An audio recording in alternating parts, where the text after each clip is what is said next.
মদিনার মাটি রে সকল সুখ বুঝি তো ওর কপালে হুয়া হুকুম जिब्राइल को यूशिता बुराके जन्नत से कर इंतखाब सजा उसको जेवर से तू ताब पा फिर उसको लेकर के काबा में तू जा मरहबा बोले ओ जिब्राइल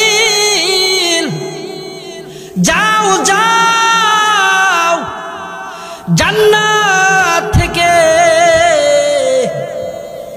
দামি দামি অলংকার দামি দামি ফুল দিয়া বরাকটারে সাজাইয়া আমার পয়গম্বর আমার হাবিব আমার বন্ধুর নিকটে চলে যাও। আমার হাবিবের মন বড় খারাপ, আমার হাবিবকে আমি আমার নিজের কাছে ডেকে আমার সান্নিধ্য লাভ করায় আমার হাবিবকে আমি চির ধন্য বানিয়ে দিব। সুবহানাল্লাহ বলে। আমার ভাইরা ভালো মতো খেয়াল করেন, আল্লাহর হাবিব এশারের নামাজ আদায় করার পর উম্মে হানির ঘরে নবীজির ফুফাতো বোন, আবার কোন বর্ণনা আসতে আল্লাহর হাবিব হাতিমে কাবায় শুয়েছিলেন, আবার কোন বর্ণনায় পাওয়া যায় আল্লাহর হাবিব শিহাবে আবি তালিব ছিলেন। তবে প্রাধান্যতম মত হলো আল্লাহ পাকের হাবিব উম্মে হানির ঘরে শুয়েছিলেন। জিবরিল আমিন ফেরেশতাদের বহর নিয়া মিকাইল আলাইহিস সালাম সহ ইসরাফিল আলাইহিস সালাম সহ আল্লাহর হাবিবের ঘরের ছাদের উপরে এসে ছাদটা ফেরে আল্লাহর হাবিবের ঘরের ভেতরে প্রবেশ করছে। আল্লাহর হাবিব ঘুমন্ত, জিবরিল আমিন তার পাখা দ্বারা আল্লাহর হাবিবের পায়ের কিনারায় টাচ করা মাত্রই আল্লাহর হাবিবের ঘুম ভেঙে যায়। মারহাবা বলে।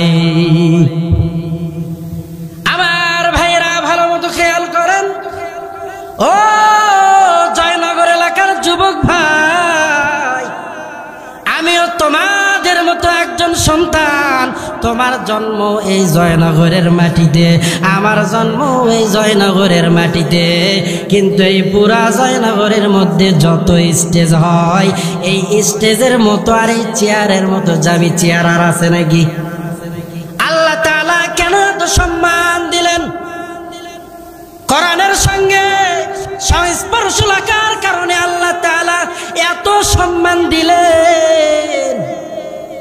আমি যদি এই চেয়ারে বসে বয়ান করতে পারি, কষ্ট করে আপনারা এসে শুনতে পারবেন না কেন? কথা কোন ঠিক কিনা? এজন্য পায়ে হাত দিয়ে বলি, তাড়াতাড়ি চলে আসেন মাহফিলের স্টেজে। আমি উদারত আহ্বান করব, আমার বাপ ভাই যারা আশেপাশে আছেন অবশ্যই আসেন মাহফিল সফল করার লক্ষ্যে।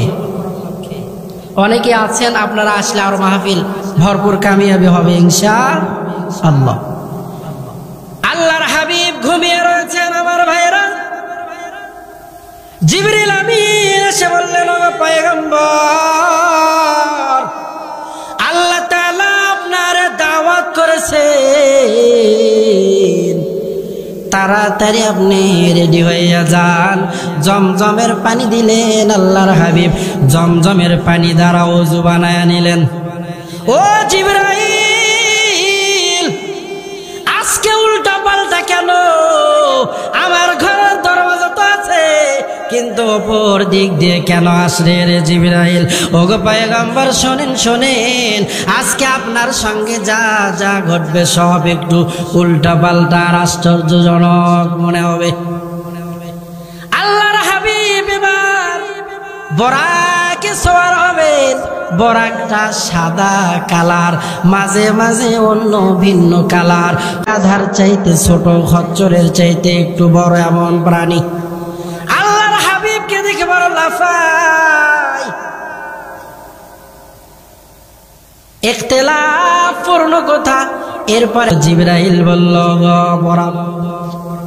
আল্লাহর হাবিবকে দেখে লাফাও না, কারণ ইনি সাধারণ কোনো মানুষ নয়, ইনি হলো দুজাহানের সরদার মুহাম্মদ সাল্লাল্লাহু আলাইহি ওয়াসাল্লাম।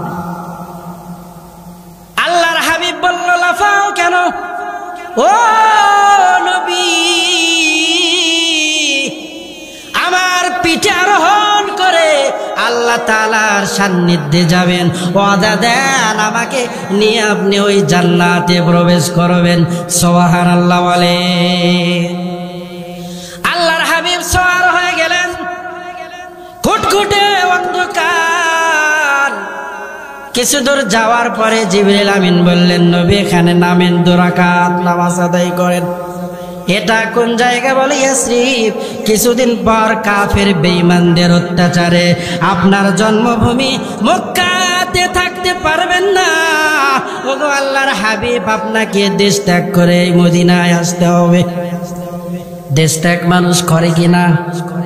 আমাদের রাষ্ট্রীয় জাতীয় সম্পদ মিজানুর রহমান আজহারি সহ অনেকেই দীর্ঘ ফেসিবাদী জালেম শাহীর জামানায় দেশের বাইরে ছিল, ঠিক কিনা? অনেকেই দেশের বাইরে ছিল। কেন কেন? ওই জালেম তারা দেশে আলেমদের থাকতে দেয় নাই, কারণ যে রকম গণশোধ শুরু হয়ে গিয়েছিল 2024 কেন 2014টি এদেরকে কবর দেওয়া যেত। কথা বলেন ঠিক কিনা? এলাকায় কত আতি নেতা, পাতি নেতা, কত ছোট নেতা, কত খাটো নেতা, ধলা নেতা। হাই হাই রে, নেতাদের জ্বালায় থাকা যায় না। এখন নেতাদের খেতা বাড়িতে ঠিকই আছে, কিন্তু ওই নেতারা আর এই দেশে নাই। কথা বলেন ঠিক কিনা? পালাবো না, পালাবো না, যায় না কবু দেখা, তাদের সারা দেশটা কেমন লাগে ফাঁকা ফাঁকা। কথা বলেন ঠিক কিনা? যারা আলেমদের কণ্ঠকে স্তব্ধ করতে চেয়েছিল, যারা আলেমের হাতে হ্যান্ডকাপ পরিয়েছিল, যারা এদেশের সহজ সরল অবলা মানুষদেরকে দিনের পর দিন, রাতের পর রাত জুলুম নির্যাতনার নিপীড়ন করেছিল, এদেশের জনগণ এদেশে ঠিকই আছে। আল্লামা মিজানুর রহমান আজহারি দেশে ঠিকই ফিরে এসেছে, কিন্তু যারা জালেম, যারা জুলুম অন্যায় অবিচার করেছিল, তারা আর এদেশে নেই। কথা বলেন ঠিক কিনা? আরো জোরে বলেন ঠিক কিনা? এই কোরআনের বাণী কেউ বন্ধ করতে পেরেছে? কথা বলেন, কেউ বন্ধ করতে পেরেছে? যে বন্ধ করতে চেয়েছে সে নিজেই নিভিয়ে গিয়েছে। কোরআনের জ্ঞান নেই। কোরআনের জ্ঞান থাকলে কি এই কথা কেউ বলতে পারে যে কোরআনে রাজনীতি নাই? এই কথা কেউ বলতে পারে? কোরআনে রাজনীতি আছে, কিন্তু তোমার কোরআনের সঙ্গে সম্পর্ক নাই। কথা বলেন ঠিক কিনা? মাথা বেশি পাগলা করিও না। দীর্ঘ 16টি বছর ফেসিবাদী জালেম শাহী ক্ষমতার মসনদে বসেছিল। আমরা মনে করেছিলাম সব জায়গা থেকে হাত গুজিয়েছে, কিন্তু এমন অবস্থা এদেশের তৌহিদি মুসলমান করেছে, ভিসা করার টাইম পায় নাই, দেশ থেকে পালায়ন করেছে। কথা বলেন ঠিক কিনা?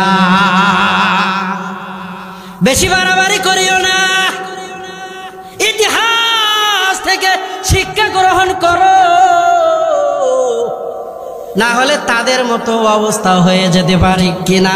বাংলার মানুষ আমাদের আর বোকা হয়ে থাকলে হবে না। আগামীর বাংলাদেশ আমরা গড়তে চাই কোরআন দিয়া। কি দিয়া? কথা বলেন, জোরে বলেন, কি দিয়া?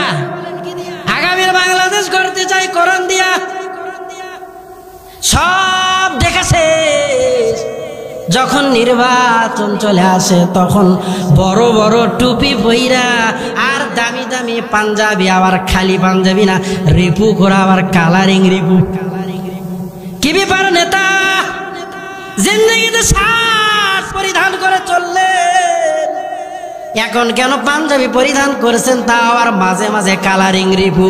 এরে তোমরা জানো না, এদেশের মানুষদেরকে ধোঁকা দিতে গেলে কালারিং পাঞ্জাবি ছাড়ার, যার কপালে জীবনে সেজদা লাগে না, যার মাথায় জীবনে টুপি লাগে না, ওই চান্দেও তার টাক ঢাকার জন্য টুপি পরে। কথা বলেন ঠিক কিনা? সত্যি কথা একটু তিতা তিতা লাগে। কি লাগে? আমার ভাইরা, আল্লাহর হাবিব ওই মদিনায় চলে গেলে। ওগো আল্লাহর হাবিব, এই অত্যাচারে আপনি মক্কাতে থাকতে পারবেন না, মদিনায় চলে আসতে হবে। এরপরে আল্লাহর হাবিবকে নিয়ে বহুতর বেস্তর আলোচনা, বলার টাইম নাই। আল্লাহর হাবিবকে নিয়ে চলে গেলেন তুর পাহাড়ে, সেখান থেকে মসজিদ আকসায় নিয়ে গেলেন। আল্লাহর হাবিব মসজিদ আকসায় সমস্ত নবীদের ইমাম হইয়া 2 রাকাত নামাজ আদায় করলেন। এবার আল্লাহর হাবিবকে নিয়া জিবরাইল আলাইহিস সালাম আসমানের দিকে রওনা হয়ে যাইতেছে। কারণ আল্লাহ তাআলা আমার হাবিবকে দাওয়াত করেছেন। কি করেছেন? কথা বলেন, কি করেছেন? আল্লাহর হাবিব জিবরিল আমিন সহ ওই বোরাকের উপরে চড়িয়া প্রথম আসমান, 500 বছরের দূরত্ব, সমান সমান 13 কোটি 30 লক্ষ মাইল কম বেশি।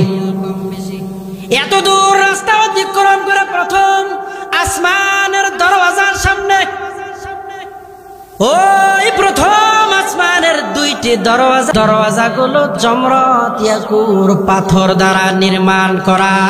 আর দরওয়াজার সামনে আল্লাহ তাআলা নূরের 2টি তালা মেরে রেখেছে। সুবহানাল্লাহ বলে।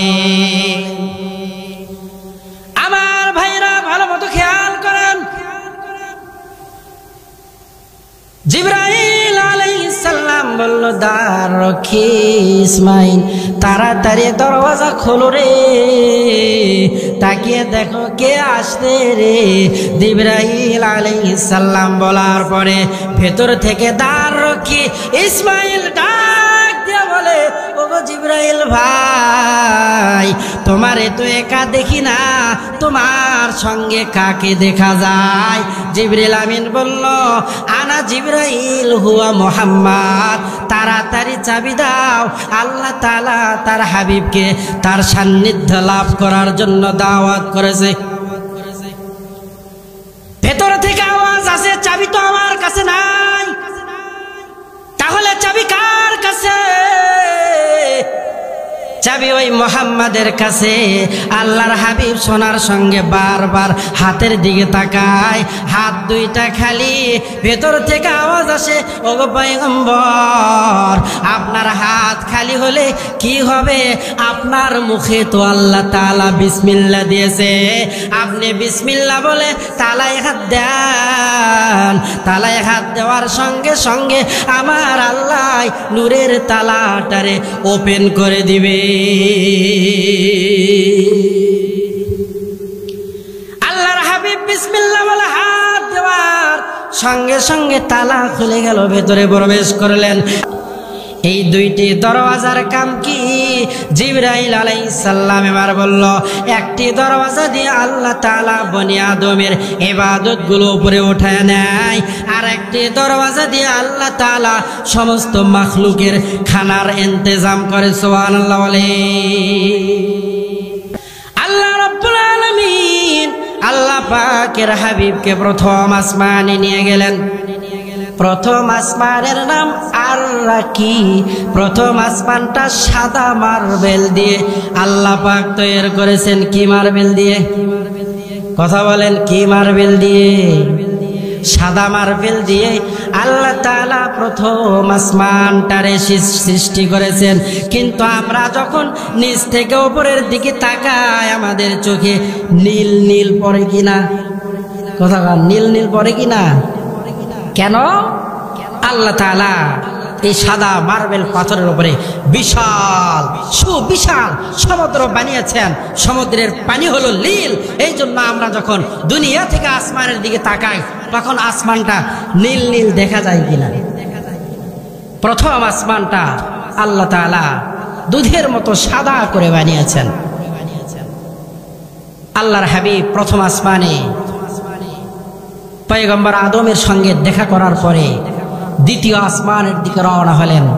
500 বছরের পুর পেরিয়ে 500 বছরের ফাঁকা জায়গা পেরিয়ে আবারও দ্বিতীয় আসমানের সামনে দুইটি দরওয়াজা আল্লাহ তাআলা বিসমিল্লাহর মাধ্যমে খুলে দিলেন।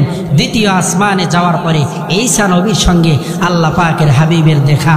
তৃতীয় আসমানে যাওয়ার পরে আল্লাহ তাআলা নবী ইউসুফের সঙ্গে আমার হাবিব, আমার পয়গম্বর, আমাদের নেতা মুহাম্মদ সাল্লাল্লাহু আলাইহি ওয়াসাল্লামের সাক্ষাৎ করায় দিলেন। সুবহানাল্লাহ বলেন।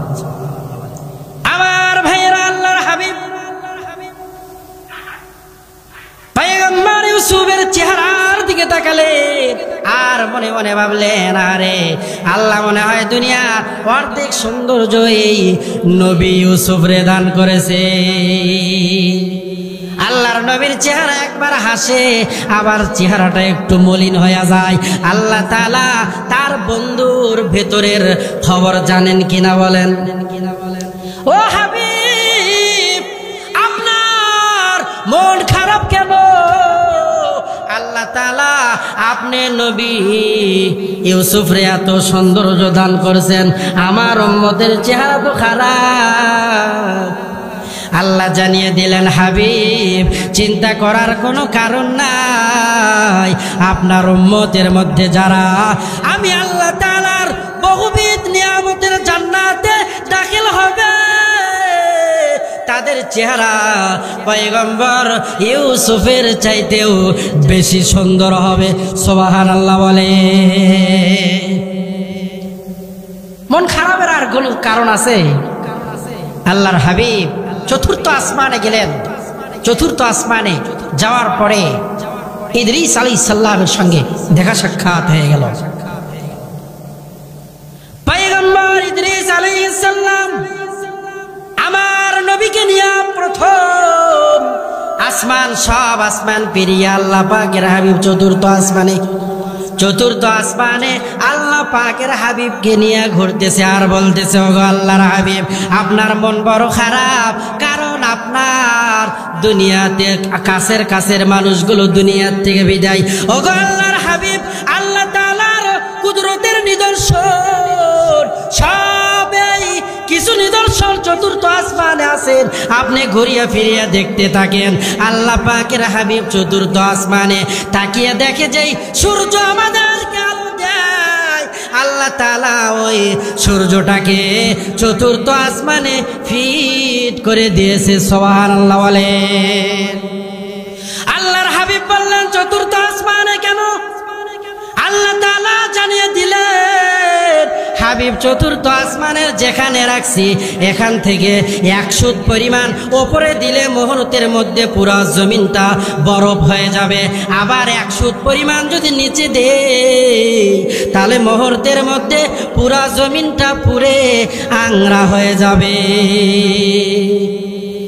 আল্লাহর হাবিব সূর্যের দিকে তাকালেন, 11টা মুখ উপরের দিকে আর একটা মুখ হলো নিচের দিকে, তাও আবার ডাইরেক্ট আলো দেয় না।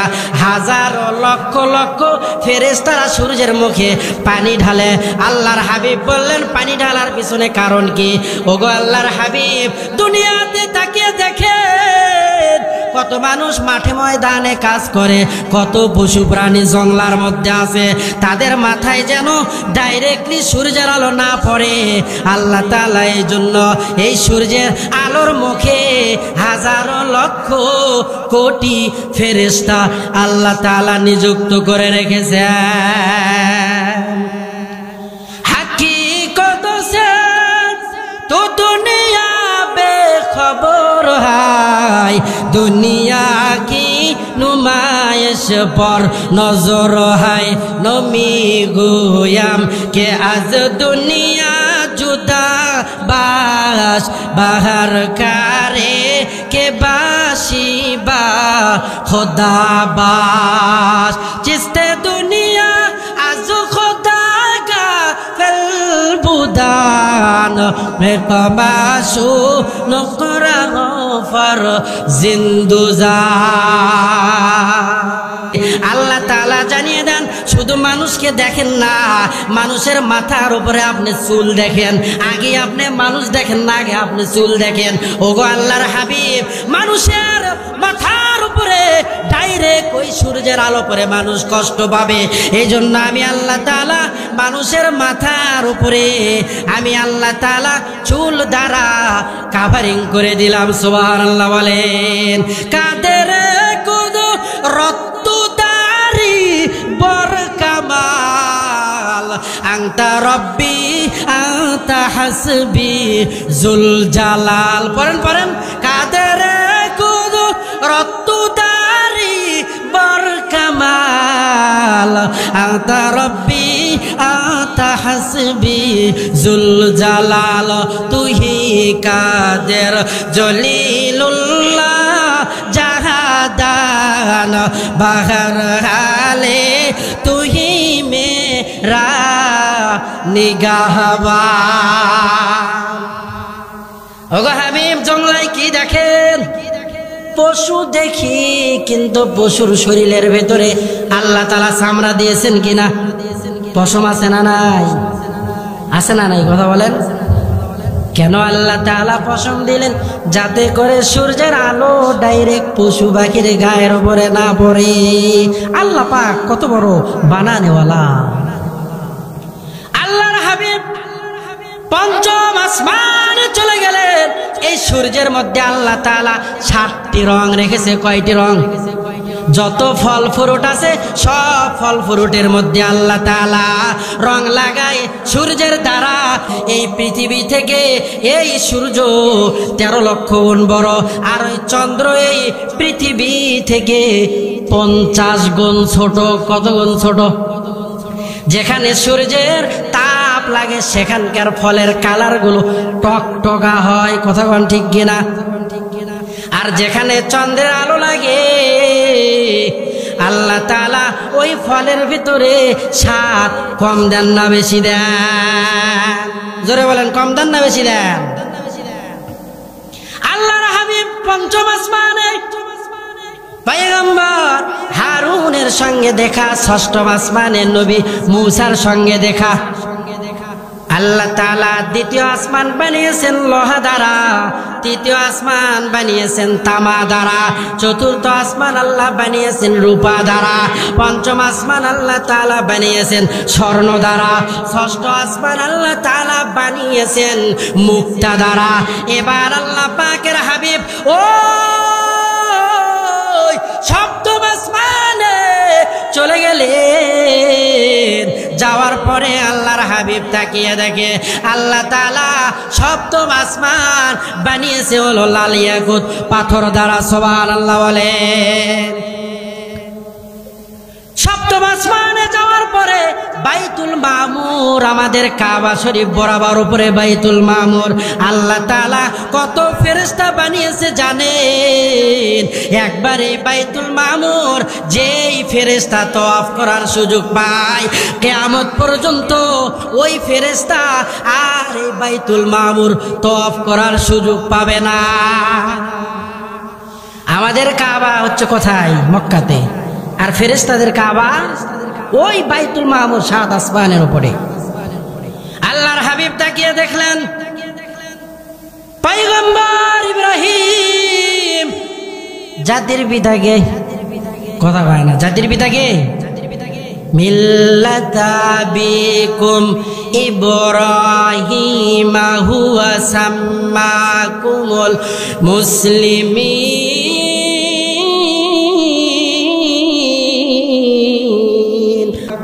জাতির পিতা ইব্রাহিম, আমরা গততে দেখেছি জাতির পিতা নাকি শেখ সাহেব। যারা জাতির পিতা শেখ সাহেবকে মেনেছে, আমরা স্পষ্ট ভাষায় বলতে চাই তোমার দুনিয়াও বরবাদ, তোমার আখিরাতও বরবাদ। কারণ কোরআনের বিপক্ষে তোমার রায়, কোরআন বলে জাতির পিতা নবী ইব্রাহিম, তুমি বলো জাতির পিতা শেখ সাহেব। তোমার চাইতে বড় জালেম, তোমার চাইতে বড় জাহান্নামী আর কে হতে পারে যে তুমি নবী ইব্রাহিমকে জাতির পিতা না মেনে শেখ সাহেবকে জাতির পিতা মানো? এমন মানুষ এই দেশে আছে না নাই? নাই নাই, আসিল কি আসিল আর নাই।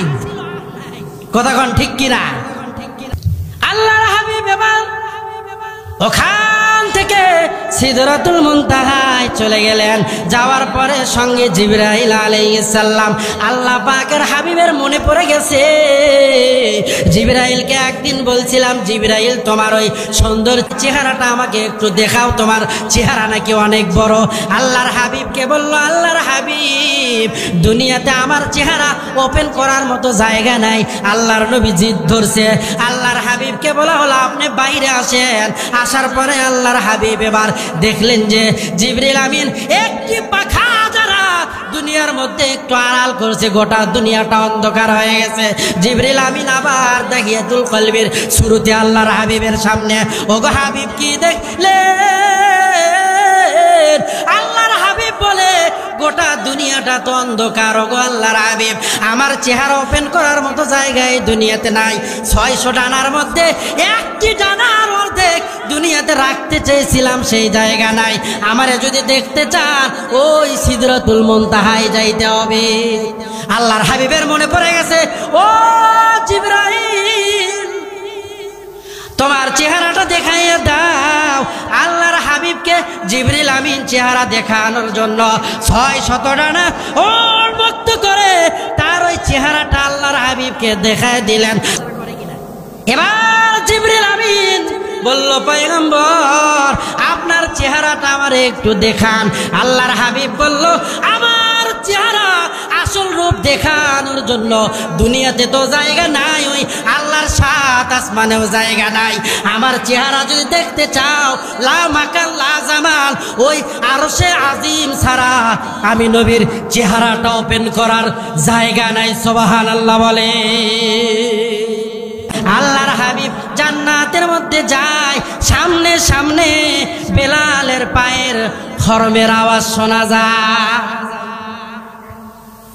আল্লাহর হাবিব ডাকতে বলল, বেলাল ফেরার পরে তুমি কি এমন আমল করো যার কারণে আমি নবীজির আগে তোমার খরমের আওয়াজ ওই জান্নাতের মধ্যে? বেলাল রাদিয়াল্লাহু তাআলা আনহু ডাক দিয়ে বলল, ওগো আল্লাহর হাবিব আমি তেমন কোনো আমল করি না, তবে আমি যখন ওযু করি তখন 2 রাকাত তাহিয়াতুল ওযু আর মসজিদে ঢোকার পরে দুখুলুল মসজিদ আদায় করি। সুবহানাল্লাহ বলেন। নারায়ে তাকবীর। আজকের মাহফিলের প্রধান বক্তার আগমন। লিল্লাহে তাকবীর। জয়নগরবাসীর পক্ষ থেকে লিল্লাহে তাকবীর। আলহামদুলিল্লাহ হুজুর চলে এসেছেন, আর কথা লম্বা নয়, সংক্ষিপ্ত সময়ের মধ্যেই শেষ করে দেওয়া হবে। আল্লাহ পাকের হাবিব বেলাল রাদিয়াল্লাহু তাআলা আনহু জিজ্ঞাসা করলেন, তুমি কি এমন আমল করো যার কারণে তুমি এই মক্কার জমিনে কিন্তু তোমার পায়ের আওয়াজ ওই জান্নাতের মধ্যে? আল্লাহ পাকের হাবিব বললেন, ইয়া রাসূলুল্লাহ আমি দুখুলুল মসজিদ পড়ি আর তাহিয়াতুল ওযুর নামাজ আদায় করি। বেলাল রাদিয়াল্লাহু তাআলা আনহু চেহারা ছিল কালো, তার ঈমানটা ছিল ভালো। কি কথা বলে? চেহারা ছিল কালো, তার ঈমানটা ছিল ভালো। ঈমান এই জন্য আমাদের ঠিক করতে হবে। ঈমান ঠিক, বান্দার সব ঠিক। বান্দার ঈমান নেই, পাহাড় পরিমাণ আমল থেকেও কোনো লাভ নেই। আখলিস দীনাকা ইয়াকফিকাল আমালুল কলিল। দিন আই ঈমান, যার ঈমান ঠিক আছে কাফা ইয়াকফি আমালুল কলিল। অল্প আমলও যদি হয়, ঈমান যদি খালেস পিওর হয়, তাহলে অল্প আমল নাজাতের জন্য জারিয়া হবে। কখন? আমার আপনার ঈমান ঠিক হবে যখন। আজকে আমাদের ঈমানের যে অবস্থা, যদি ডাক আসে ময়দানে ঝাঁপিয়ে পড়তে হবে, কারো খবর নাই। এমন মানুষ আছে না নাই?